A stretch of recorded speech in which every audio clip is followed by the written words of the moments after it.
Iran is dismissing Israeli claims about its former nuclear program as, quote, a rehash of old allegations. Israeli Prime Minister Benjamin Netanyahu says Iran lied about previous efforts to build nuclear weapons.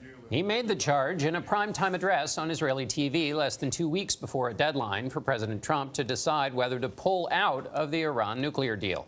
Iran denies having a nuclear weapons program, or denied, I should say, having a nuclear weapons program before it signed that agreement in 2015. Most of the intelligence Netanyahu cited was from before the deal was signed. He did not present any evidence that Iran has violated that deal.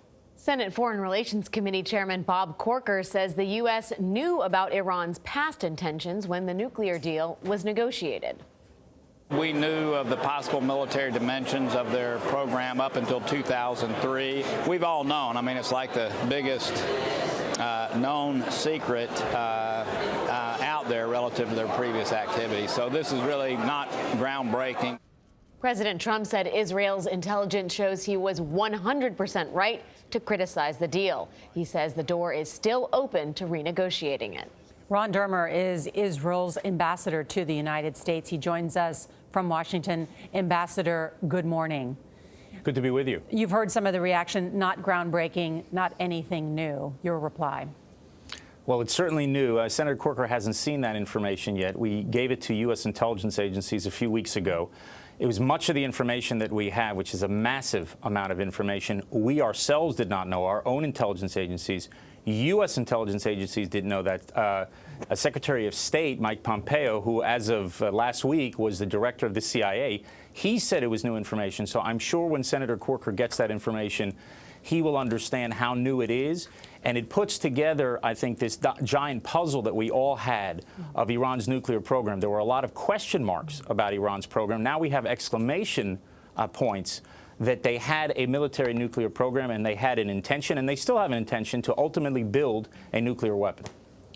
But, Mr. Ambassador, it was Israeli policy and U.S. policy that Iran has been consistently lying about this weapons program. And so while there is new details and fascinating new tales about the nature and corners and crannies of that lie, the basic fact that everybody knew and was operating on the fact they were lying is still something everybody knew. Well, some people knew that they were lying. Not everybody. There were inspectors.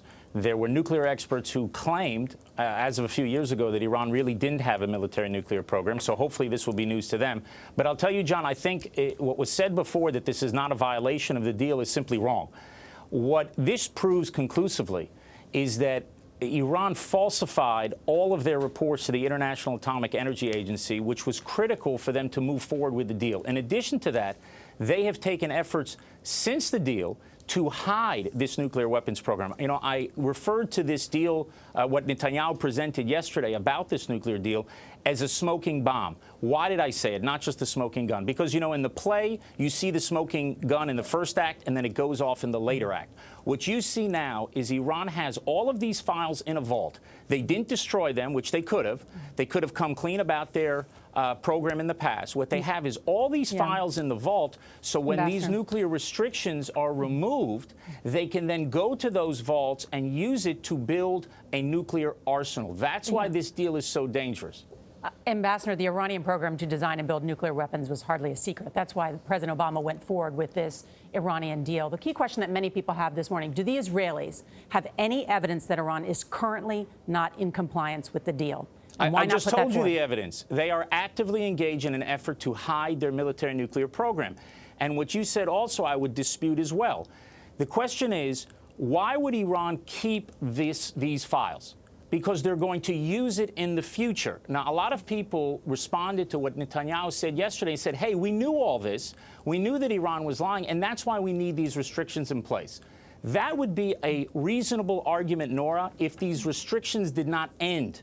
But they end in a few years. They're automatically going to be removed in a few years. What I would hope, let me just finish this one sentence. What I would hope that everybody who supported the deal before would do today is say, We need those restrictions to never end because Iran clearly has a desire not just to build nuclear weapons in the past, which we knew, but to build nuclear weapons in the future because they're keeping it in a safe for safekeeping in the future when those restrictions are removed. But that's their stated policy, which is that if the U.S. pulls out of the deal or the deal changes, they'll restart their nuclear program. Now, whether they call it a peaceful program or not, but that's their stated policy. So is that a surprise to anybody that they would restart this program if the deal fell apart?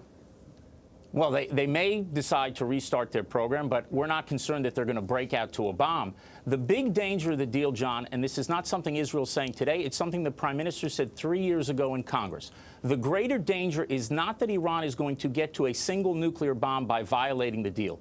The biggest danger of this deal is that they can get to an entire nuclear arsenal by keeping the deal when all of these restrictions are removed. And no one is talking about the price you paid for this deal, which is the removal of the sanctions on Iran. Sanctions that were preventing Iran from running throughout the Middle East and conquering countries. This is what they're doing in Iraq, in Syria, in Lebanon, in Yemen. So this sanction relief has actually fueled Iran's war machine. And that's why this deal is so dangerous. And that's why it's so important for the international community to unite now behind clear demands that Iran fully dismantle its nuclear program. And if they don't, they should ratchet up these sanctions. Ambassador, do you have 100% certainty from this White House that President Trump is going to withdraw from the deal?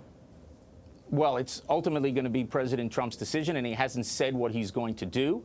I think it's clear what the direction of the policy is. I think the change today from yesterday is I think it's likely that more of your allies will follow ultimately his decision, because the revelations that the Prime Minister presented yesterday will give a bridge to those who supported this deal to walk over to the U.S. side and to make clear demands on Iran moving forward. All right, Ambassador Dermer, thank you so much for being with us.